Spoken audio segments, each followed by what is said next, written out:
Menterinya tidak melakukan apa yang diinginkan Prabowo. Coba lihat ya, penertiban tambang. Pernah nggak Bahlil bicara? Nggak kan? Penertiban hutan, pernah nggak Raja Juli bicara?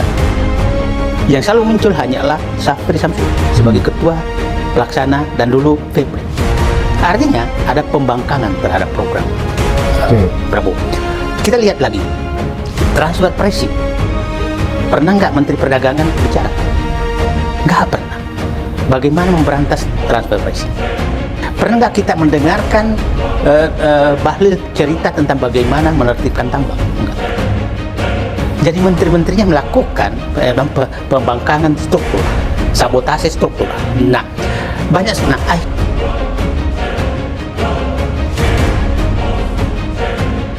Hari ini saya menghadirkan tamu yang luar biasa.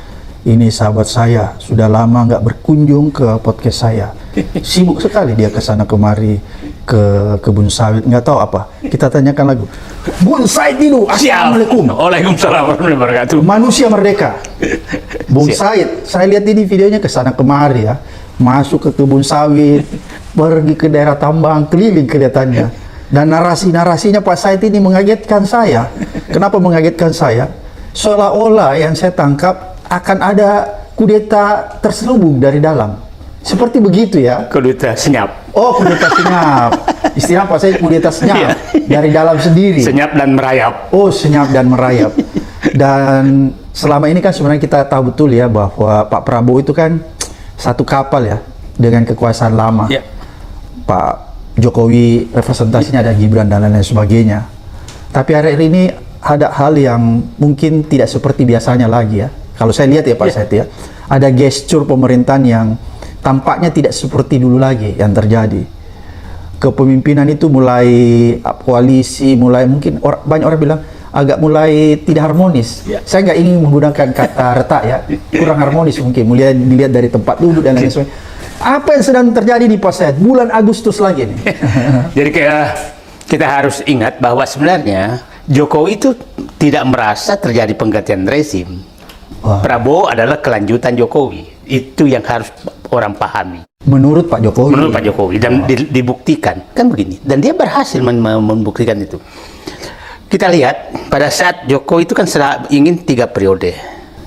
Pada saat menghabis. Karena gagal maka pakai jalur Gibran yang dipaksakan. Jadi intinya Jokowi itu tidak pernah rela melepaskan kekuasaan ini ke siapapun termasuk Prabowo. Dan tapi bukankah dia mendukung Pak Prabowo waktu Pilpres? Ya, mendukung karena Prabowo milih anaknya. Iya. Oh, gitu.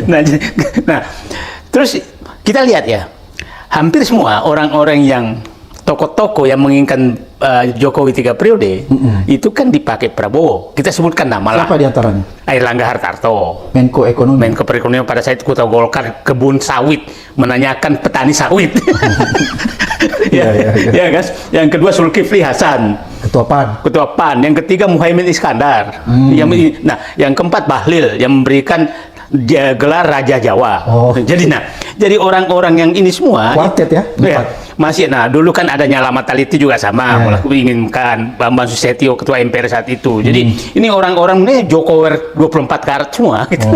Nah, Jokowi 24 karat dipakai oleh Prabowo. Nah, pada saat itu menteri-menterinya Jokowi juga 17 orang dipakai lagi Prabowo. Artinya saya katakan ini memang Jokowi berhasil bahwa ini keberlanjutan tiga periode sebenarnya. Gitu. Nah, berlanjut setelah itu masuklah Gibran. Di awal-awal Gibran tuh udah kayak presiden loh awalnya tuh. Bikin tempat pengaduan kan presiden kan, wakil presiden gagal. Lapor Waspres. Lapor Mas Wapres itu. Nah, jadi sudah seakan-akan presiden. Nah, semakin hari semakin kelihatan bahwa geng Solo oligarki Parcok ini memang tidak rela Pak Prabowo sukses. Nah, dan saya was-wasnya benar bahwa apa yang dikatakan Dr. Koni bahwa Prabowo hanya dikasih waktu 2 tahun. Artinya sampai Oktober 2026 dong. sebentar lagi. berarti? Sebentar lagi. Nah, Oke. nah itulah kelihatan eskalasi kan tinggi sekali mendekati 2 tahun itu. Berarti di Agustus ini eskalasi. Dengan eskalasinya. Nah, di sini Agustus ini menentukan. Apakah ini membuat sehingga orang-orang yang punya mall bangun pagar tinggi-tinggi? Nah, itu sinyal sama oleh mereka gitu Oke. kan, dan uji nyalinya tinggi sekali. Nah, uji nyali ini yang sedang berlangsung pada saat kita bicara ini. Kita nggak tahu apa yang akan terjadi. Nah, itulah Pak Abraham, saya mengatakan dulu kan ini ronde terakhir. Oke, ronde terakhir ya. Ronde terakhir. Nah, apakah KO atau menang angka? Iya. Tapi ini udah ronde terakhir. Kenapa saya ingin Jadi mengatakan- kritis ini ya. sangat kritis. Jadi kenapa saya menyatakan ronde terakhir? Karena gejala-gejala untuk betul menghancurkan Prabowo sangat terlihat. Gejalanya sangat. Nah, kasus Febri Adriansyah jangan dipandang sebagai kasus korupsi saja. Ini kasus serangan geng Solo oligarki Parcok kepada pusat komando. Pusat komandonya Prabowo. Oke. Nah, pusat Jadi komando. Pak Said mau katakan bahwa kasus Febri itu sebenarnya serangan antara ke Pak Prabowo. Nah, ini sangat terbukti bahwa bukan hanya Febri dikejar, karena pada hari pertama sudah muncul medsos bahwa emas digerebek Di rumah Febri. di rumah Febri ini bahwa itu miliknya Syafri Samsudin. Nah, hari kedua bahwa itu adalah tabungan Prabowo untuk 2029. Nah, Itu ada di medsos? Ada di medsos. Bahwa tabungan Pak Prabowo. Ya, nah, 2029. Nah, setelah itu dan saya amati ternyata ini adalah memang apa namanya jalur-jalur medsos, akun-akun yang terafiliasi ke geng Solo oligarki Parcok. Kenapa Pak Said tahu? Awal-awalnya itu ada Nusantaranya, biasanya ada Nusantaranya. Oh, oke. dan saya kan teliti, oh ini memang akun ini, oh ini akun ini, akun ini. Karena Pak Said ini pemain medsos ya. Pemain medsos. Jadi kalau ada akun kayak itu saya teliti, oh ini memang ini. Nah, itu muncul, tidak ada kaitannya sama sekali dengan tapi dieksploitasi seakan-akan itu punya Prabowo. Oke. Nah, yang menarik, Bung Abraham saya kan tahu kan bekas anak buah Bapak Yudi, yang penyidik tahu kan? Nah, sekarang di Satgasus Polri. Iya. Di Suara Rakyat Bersuara dia menyatakan Febri itu hanya pion, sutradaranya di atasnya. Ya. Di atasnya kan hanya 3, Syafri, Jaksa Agung, Prabowo. Artinya karena dia Satgasus, saya agak curiga ini ada apa ini kok langsung menyatakan Febri itu hanya hanya pion gitu kan?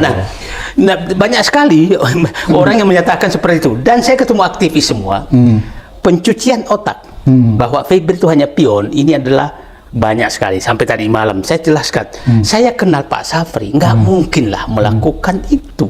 Oke. Saya kenal baik. Nah, jadi saya melihat sekarang memang eskalasinya seperti itu. Kan begini. Jadi akan terjadi kudeta dari dalam. Nah, kalau PKH sudah berhasil dilumpuhkan, Oke. dan kelihatannya sekarang agak lumpuh nih. Karena tidak ada lagi pengumuman loh. Penyitaan setelah Febri Oke. ditahan, tidak ada lagi pengumuman. Saya bukan membela Febri, yang saya bela adalah jangan kasus Febri Anda eskalasi seakan-akan itu kasus adalah kasusnya Syafri sama Prabowo sama Jaksa Agung. Itu saya nggak mau. Ya, jadi Pak Said ini bukan membela Febri. Febri tetap melakukan korupsi, Betul. tapi jangan dibelokkan. Jangan dibelokkan. Oke. Ini kan terjadi di pembelokan gitu Oke. kan. Nah, itu saya sekarang banyak sekali kan banyak sekali orang carmuk. Kalau saya muncul seakan-akan saya membela Febri, kan bukan itu. Jadi- yang saya salahkan, kenapa kau belokkan kasus Febri menjadi kasus PKH? Jadi Pak Said mau disclaimer dulu bahwa tidak pernah membela Febri. Enggak, Oke. saya membela Kita tetap lawan koruptor ya. Saya selalu membela siapapun pelawan koruptor. Oke. Dan saya menyatakan lepas dari Febri punya kesalahan, tapi dia menunjukkan di akhir-akhir ini bahwa dia melawan koruptor. Di tangan Febri lah ketua sebagai ketua pelaksana PKH. Nah, tapi ini saya memberikan apresiasi, tapi bukan kasusnya lain lagi itu. Jangan. Nah, saya memberikan apresiasi kepada orang siapapun yang melakukan ini. Nah, harus publik paham bahwa Febri itu bukan sebagai individu loh di situ. Dia duduk ex officio sebagai jampitsus. Jadi siapapun jampitsusnya maka dia pelaksana tim PKH. Tim PKH gitu Oke. kan. Nah, dan saya kena. Jadi sekarang jampitsusnya lain maka dia ketua pelaksananya. Oke, kalau begitu, apakah Pak Said melihat situasi sekarang kan Pak Said di mana-mana saya lihat videonya itu bahwa ada situasi yang agak berbahaya tanda petik ya di akhir-akhir ini ya, bahwa Ya. mungkin akan ada sabotase kekuasaan. Kira-kira kita pakai istilah begitu ya?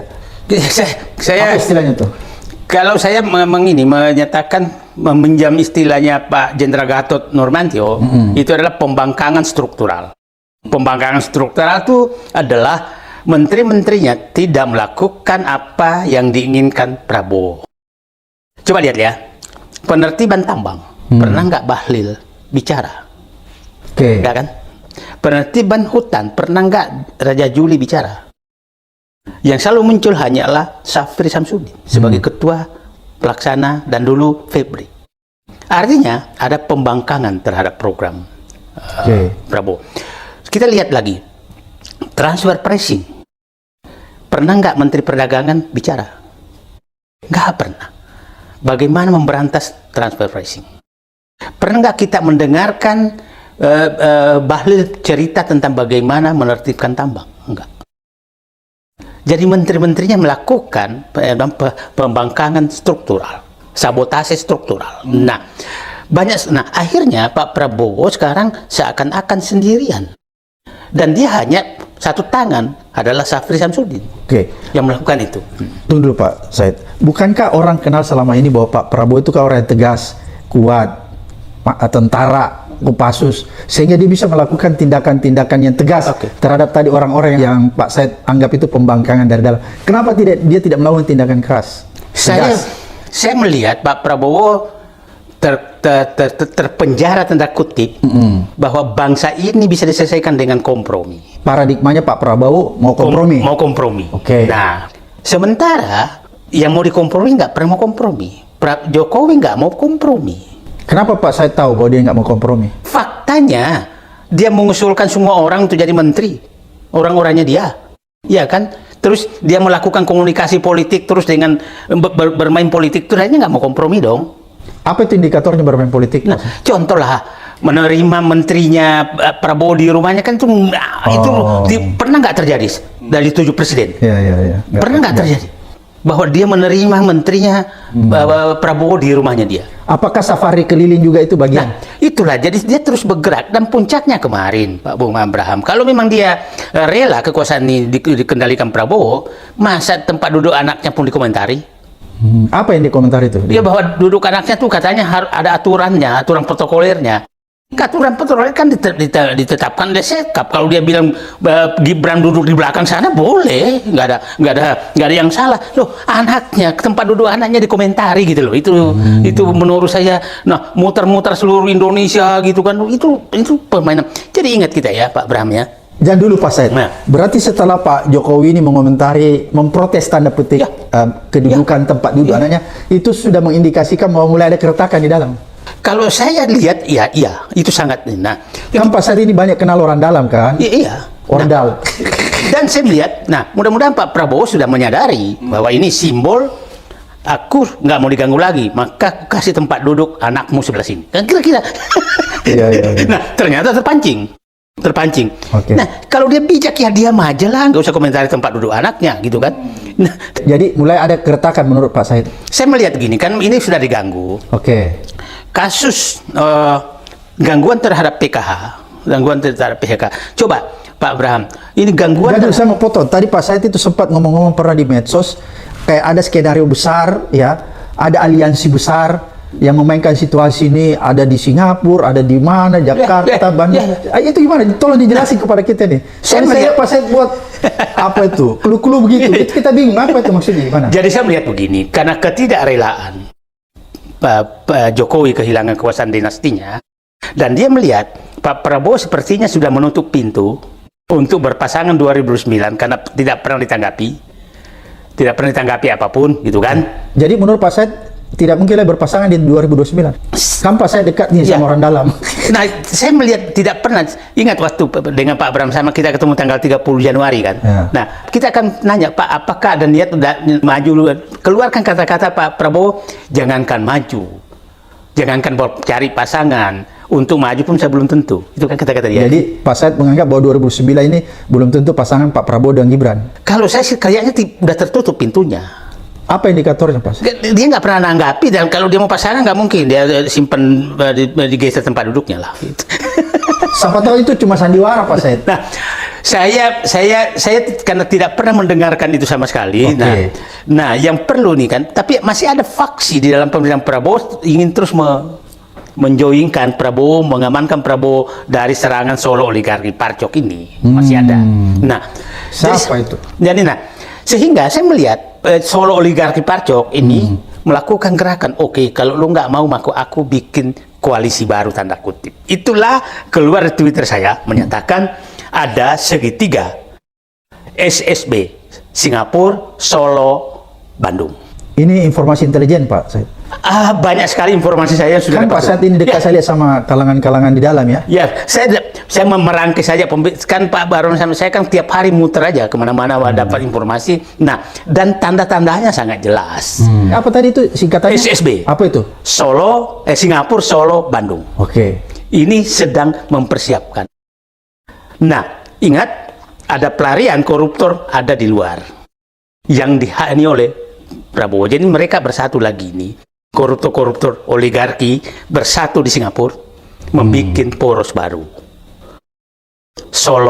Singapura, Solo, Bandung. Nah, Bandung orang udah tahu lah, yang gaya-gayanya kayak Jokowi juga lah. nah, mereka lah ini apa ya? Dia pakai kuda, pakai gajah. Ini A1 atau apa ini? Analisis. Biasanya analisis saya tidak terlalu ini, karena informasi saya banyak sekali tentang itu. Nah, dan boleh orang membantah bahwa itu tandanya sangat jelas. Apakah Pak Said ini baru datang dari Singapura sehingga membuat Twitter itu? Nggak juga, saya ada teman di sana. Okay. Ada teman saya yang hampir tiap Jumat ke Singapura. Okay. Dan dia tahu apa yang terjadi di Singapura. Dia bilang hari Jumat itu Anda datang ke Soekarno-Hatta, hampir semua oligarki yang sedang, oligarki hitam, yang sedang diintai untuk sedang mau ditertibkan, itu Jumat sore udah berangkat ke Singapura. Okay. Di Singapura mereka melakukan diskusi bagaimana menghentikan Prabowo untuk menyentuh mereka. Nah, yang saya ini kan, siapa tahu targetnya betul Oktober 2026. Makanya eskalasinya di Agustus. Di Agustus, eskalasinya mulai Agustus ini eskalasinya. Makanya kemarin ya, pada saat orang menyatakan akan ada kerusuhan Agustus, saya kan keluar menyatakan itu bullshit. Itu pasti gerakan dari luar gitu untuk membuat ketegangan. Nah, tapi saya lihat daya tahannya Prabowo sudah mulai ada. Tapi kenapa oligark yang punya mall juga tiba-tiba kasih bangun pagar tinggi Pak bulan Agustus? Itu kan sinyal aja menakut-nakuti supaya bayangannya dia dengan menakut-nakuti itu maka rakyat bergerak. Dan saya menjelaskan nggak mungkin rakyat bergerak sekarang karena tidak ada kondisi 98 tidak seperti itu. Pak Abraham 98 bukan seperti ini sekarang, nggak sama sekali. Nah, kelihatannya gagal gitu kan. Gagal itu pancingan itu. Jadi ada aliansi baru ya? Ada. Nah, apa tadi istilahnya? SSB. Singapura, Solo, Bandung. Bisa nggak Pak saya sebut ke orangnya? Ya, biarkan dulu, biar muncul dulu. Betul ada orangnya nih ya? Ada orangnya. Dan yang mengkoordinir itu adalah orang yang kita sudah tahu dari dulu mengkoordinir politik. Dan menjadi penghubung politisi dengan oligarki. Dan tinggal di Singapura. Bisa nggak disebutkan inisial-inisialnya? Ya, udahlah. Orang Sumatera lah. Ngeri kali informasi intelijennya nih Pak. Oke, lanjut. Terus apa yang akan dia lakukan ini aliansi? Saya lihat, nah kalau nih, ini kan kenapa saya katakan ronde terakhir. Kalau Pak Prabowo melemah di tim PKH, maka langsung dia uppercut. Ini baru jab-jab loh nih, yang dipakai. Oke, berarti saya menangkap bahwa aliansi yang tadi Pak Said katakan, SSB ya. Itu aliansi yang kuat dong, karena di belakangnya ada oligark hitam tadi Pak Said bilang. Ya, sangat kuat. Nah, inilah yang bergerak sekarang. Nah, Pak Prabowo harus hati-hati betul karena pertahanan terakhir Pak Prabowo adalah menang tim PKH-nya itu. Dan malah saya inginkan Pak Prabowo, tim PKH ini diubah menjadi tim penertiban sumber daya alam, bukan kawasan hutan aja. Oke. Pak Said, kenapa kalau menurut Pak Said, ini kan informasi dari Pak Said nih yang disebar di Twitter. Berarti saya curiga nih Pak Said juga mendapat informasi dari dalam. Berarti kalau begitu, apakah yang tadi Pak Said sampaikan ini sudah diketahui oleh Pak Prabowo? Saya yakin dia tahu. Dia Saya sudah melakukan langkah juga. dan saya lihat dia tidak terpancing dan menemukan aparatnya langsung turun. Menko Polhukam menyatakan tidak akan ada terjadi. Agustus, Oke. semua aparatnya ini kan yang perlu waspadai adalah kan beginilah. Pak Prabowo harus mewaspadai kalau masih ada faksi SOP di dalam pemerintahan, itu sangat berbahaya loh. 98 itu tidak faksi. Jangan lupa Said, kenapa kalau Pak Prabowo sudah tahu ada faksi SOP yang menggerogoti Dadal, kenapa dia nggak berhentikan? Nah, itu pertanyaan kita semua. Itu pertanyaan kita semua. Oke. Selalu jawabannya ini strategi. Tapi strategi terlalu lama. Akhirnya saya bilang, dulu kan saya menyatakan Pak Prabowo, saya maklum strateginya bagaikan memakan bubur panas. Oke. Nah, tapi terlalu lama. Akhirnya buburnya Pak Prabowo, bubur hambalang istilah saya, dimakan oleh SOP. Sekarang bubur hambalang ini dimakan oleh SOP. Dan SOP memakannya langsung di tengah. Bukan di pinggir. Nah, kenapa saya dikatakan tengah? Karena dia tahu pusat komandonya itu tim PKH. Pusat komandonya, maka dia langsung makan itu lewat kasus Febri.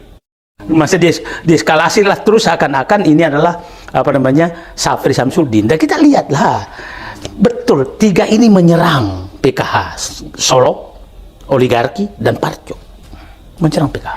Itu Pak Said tahu dari mana informasi itu? Dari berbagai, kan indikasi gampang sekali kita tahu.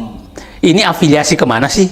Coba bayangkan Pak Abraham, ada diaku kan kita tahu sekarang kan penegak hukum memelihara apa nih saksi ahli kan. Nah, ada mengaku ahli seakan-akan tuh kemarin tuh yang diangkat lagi bahwa kasus satelit. Jadi memang satelit Kemhan itu adalah keterlibatan Safri. Padahal Pak Safri kan berhenti 2014. Dan sekolah ke Jerman 2015 baru proses, dan yang tersangka itu jelas-jelas menyatakan ini hanya Ria Misarulia Kudu, tapi dibelokkan bahwa ini Pak Safri terlibat korupsi. Nah, ingat kemarin. Kira-kira apa tujuannya Pak? Memang harus, karena dia nganggap kalau Safri jatuh maka Prabowo jatuh. Kenapa Pak Said menganggap kalau Safri jatuh, Prabowo jatuh? Kenapa? Karena yang mau masang badan terhadap 3 agenda utama Prabowo yang sangat keras. Itu 1, berantas korupsi. 2, tertibkan oligarki. 3, kembalikan sumber daya hanya Safri. Bukankah di lingkaran Pak Prabowo juga banyak orang-orang yang kuat yang bisa melindungi, misalnya Dasko dan kawan-kawan? Ya, saya melihat faktanya yang pasang badan tuh hanya Safri. Yang lain tuh masih oportunis juga gitu loh. Oke, jadi Pak Said mau katakan bahwa di internal ini sedang bergejolak ya? Ya. Bergejolak. Dan gejolak ini dimainkan oleh yang tadi istilahnya Pak Said SOP. Ya. Ya. SOP. Ya. Kemudian ada aliansi baru Ya. yang Pak Said istilahkan dalam Twitternya SSB. SSB. Apakah menurut Pak Said kedudukan SOP semakin kuat karena adanya aliansi baru SSB? Saya melihat ini karena apa namanya Pak Prabowo kelihatannya sudah mengidentifikasi apa namanya SOP dan mungkin tahu orangnya siapa saja, maka bentuk aliansi baru dengan tujuan yang sama.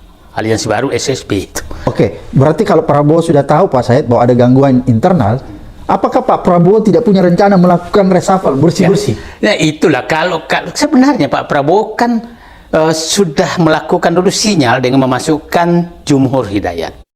Yang jelas wakil panglima tim suksesnya Anies. Dan tidak ada masalah kan. Tapi kan memasukkan satu itu tidak berpengaruh apa-apa. Nah, dia harus melakukan reshuffle besar-besaran. Kalau Rocky Gerung kan menyatakan ini nggak bisa diperbaiki, harus ganti. Nah, diganti apanya nih? kabinetnya. Nah, justru saya menyatakan Pak Prabowo tuh nggak punya kabinet, punya menteri, tapi menterinya menteri Jokowi gitu. Belum punya kabinet. Nah, contoh Pak Abraham, kita lama di dalam kabinet adalah untuk bekerja sesuai visi dan misi presiden. Oke. Faktanya Pak Presiden selalu kalau mau ngambil keputusan strategis itu kan memanggil orang-orang tertentu ke Hambalang, bukan di sidang kabinet. Artinya Pak Prabowo menyatakan juga kabinet saya nggak besar harap, walaupun dalam pidatonya memuji-muji terus menteri saya sakit-sakit apa segala gitu. Itulah Pak Prabowo. Dan tapi jangan juga bangga terlalu dipuji terus, karena Pak Prabowo juga Kan Dadan dulu dipuji kayak apa? Mau dikasih bintang jasa, Mahaputro, semua lah yang mau dikasih. Kan dia ini juga kan. Nah, jadi itulah Pak Prabowo. Jadi maksud saya, nah sebenarnya masih teriak hidup Jokowi, tapi faktanya kan juga nggak seperti itu. Jadi sekarang Pak Said mau katakan Pak Prabowo sudah tidak bilang hidup Jokowi. nggak. Kalau saya melihat sih, dia udah tahu bahwa lagi diserang. Tapi kenapa dalam setiap pidatonya itu tidak memberikan harapan kepada kita semua bahwa sudah ada pemisahan? Nah, karena saya lihat bilang gini, dia terpenjara itu selalu dikatakan orang ke saya, Pak Prabowo tuh mau rekonsiliasi nasional. Itu terus yang dikatakan. Nah, rekonsiliasi itu Pak Prabowo salah. Rekonsiliasi terhadap yang mau mendukung Prabowo. Ini bertepuk tangan. Pak Prabowo mau rekonsiliasi sementara Jokowi nggak pernah mau rekonsiliasi. Yang ada di kepalanya, Pak Prabowo, kau adalah keberlanjutan daripada rezim Jokowi.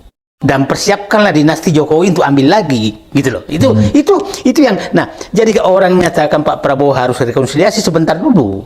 Rekonsiliasi itu kalau yang sebelah sini mau, dia kan nggak mau. Dia mau kau cuma duduk di situ sebagai keberlanjutan saya, gitu kan? Kenapa dia tidak melakukan rekonsiliasi kiri kanan? Misalnya tadi kan Pak Said bilang nih dia sudah melakukan rekonsiliasi terhadap orangnya Anies, memasukkan Johor. Kenapa kemudian dia tidak rekonsiliasi dengan kelompok Ganjar misalnya sana? Itulah yang saya katakan. Ini bukan rekonsiliasi namanya. Oke. Karena tidak menyeluruh. Enggak menyeluruh. Oke. Nah, dibungkus dengan rekonsiliasi, padahal enggak rekonsiliasi, gitu kan? Nah, ini adalah apa ya namanya, bagi-bagi kekuasaan di antara dia sendiri. Nah, rekonsiliasinya gimana? Kelompok Anies, kelompok PDIP, kelompok apa kan nggak ada rekonsiliasi kelompok Ganjar itu kan nggak ada rekonsiliasi. Nah, malah orang-orang yang kritis terhadap dia itu seakan-akan apa namanya dipinggirkan. Tapi orang yang bekas memaki-maki dia karena satu gerbong, maka itulah saya katakan kita lihat. Karena dia dijilat. Ya, karena dia jilat. Enggak, kan masih lengkap semua bagaimana maki-makinya Hasan Nasbi terhadap Prabowo. Bagaimana maki-makinya Samara terhadap Prabowo. Bagaimana maki-makinya yang lain terhadap Prabowo masih tercatat semua. Tapi direkonsiliasi. Tapi orang-orang yang selama ini mendukung Prabowo dengan idenya itu tapi tidak menjilat, maka dia. Jadi rekonsiliasi yang menurut saya istilah saya bukanlah menampung penjilat. Itu rekonsiliasi yang salah. Nah, padahal harusnya menampung orang yang ingin kritis untuk menjalankan program beliau. Jadi menurut Pak Said rekonsiliasi yang dilakukan Pak Prabowo agak keliru. Ya. Karena dia mengakomodir lawan-lawan yang penjilat. Betul. Bukan lawan-lawan yang kritis konstruktif. Betul. Nah, itu kesalahannya dia. Sebenarnya kalau dia melakukan rekonsiliasi mungkin mencontoh dulu pada saat Pak Harto ngambil kekuasaan. Rekonsiliasinya kan tinggi banget. Ya. Sampai bapaknya Prabowo yang dikejar-kejar dipanggil pulang. Itu kan rekonsiliasi yang sebenarnya. Orang-orang Bung Karno kecuali partai terlarang tidak juga dibuang. Itu rekonsiliasi. Nah, kalau ini kan lawan politik. Nah, rekonsiliasi adalah bukan rekonsiliasi, itu adalah penampungan para penjilat. Iya. Jadi di situ kekeliruan Pak Prabowo. Nah, saya nggak. Nah, itu mungkin juga Pak Prabowo nggak ini, tapi ini dibungkus. Janganlah, selalu menyatakan jangan kau pisahkan. Itu rekonsiliasi sebentar dulu. Apakah rekonsiliasi atau Pak Prabowo memang ingin dijadikan semacam boneka daripada geng Solo? Kalau Pak Said melihat kira-kira apa? Saya lihat awalnya iya. Awalnya apa itu? Awal-awal pemerintahannya rekonsiliasi? Bukan.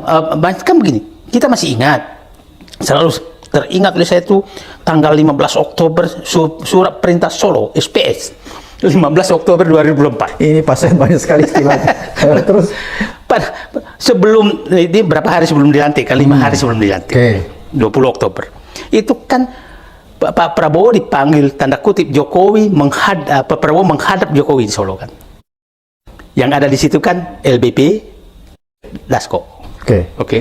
Dan saya dapat informasi supaya publik paham lagi bahwa memang ini Prabowo memang di awal-awalnya betul-betul tidak bisa ngapa-ngapain. Nah, awalnya pada saat itu kan kita dapat bocoran kabinet dan susunan kabinet kan bagus kan, hanya 32 menteri sebelum 15 Oktober dan nama-namanya keluar. ada PDIP, ada macam-macam gitu kan. Ada Pak Said juga di dalam. Nah, kita orang yang dianggap Anies enggak lah kan.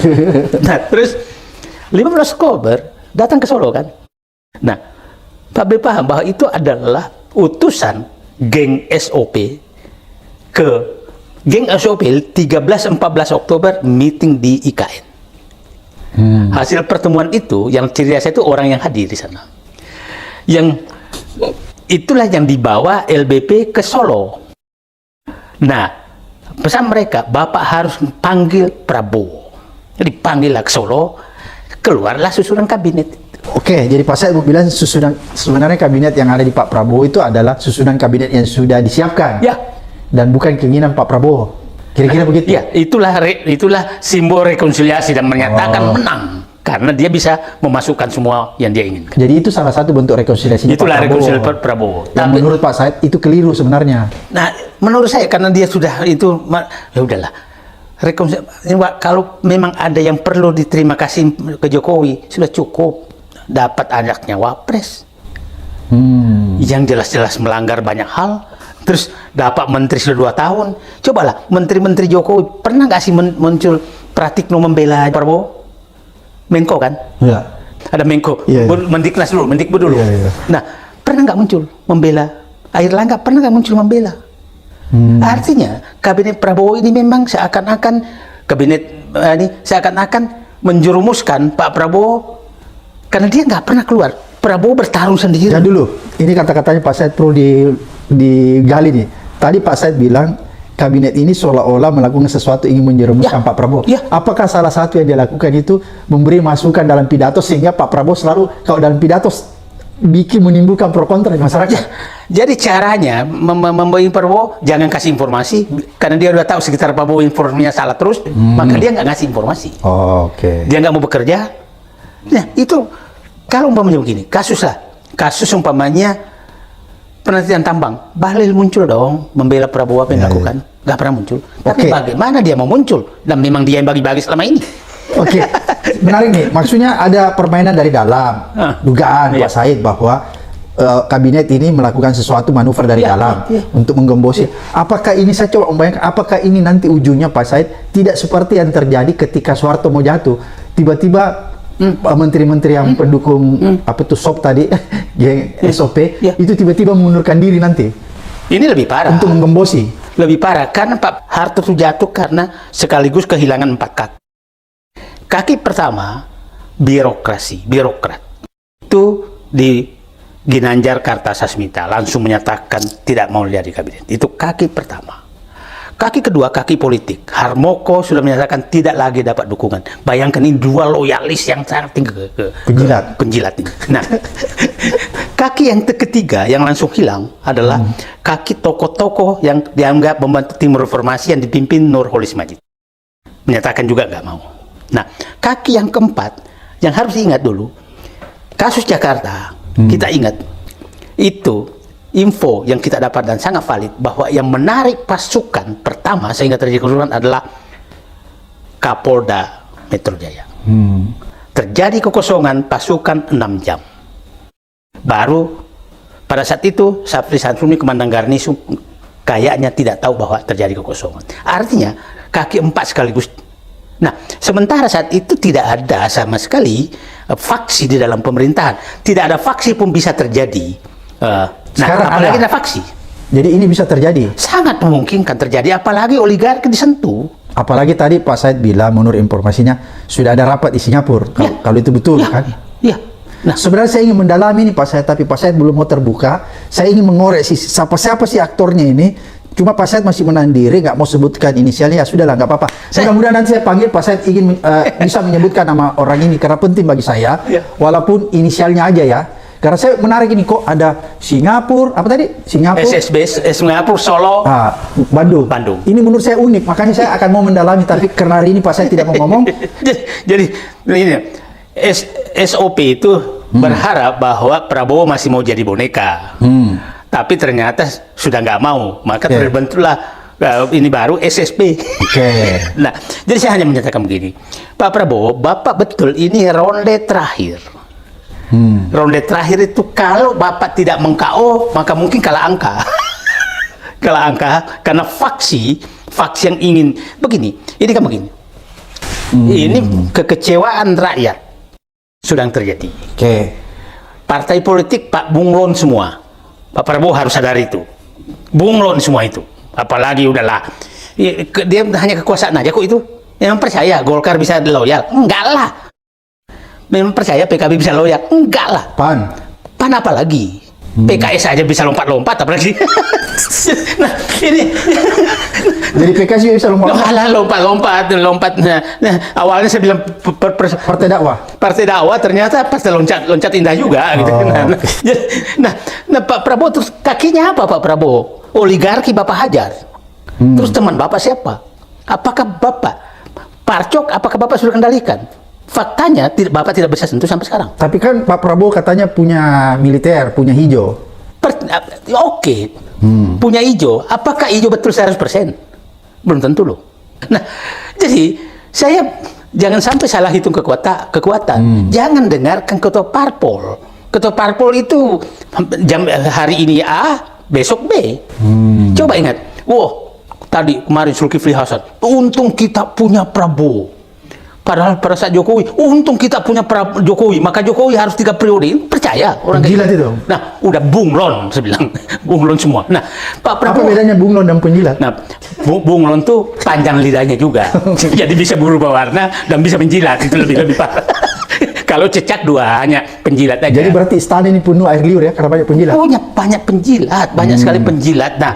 Nah, tadi saya katakan, orang-orang geng SOP yang faksi SOP dalam ini, dia tahu sekeliling Pak Prabowo yang ngasih informasi yang valid, kemampuannya kurang, maka semua dia diam. Maka Pak Prabowo salah terus dan dibiarkan. Ada nggak menteri yang keluar membela kalau Pak Prabowo salah?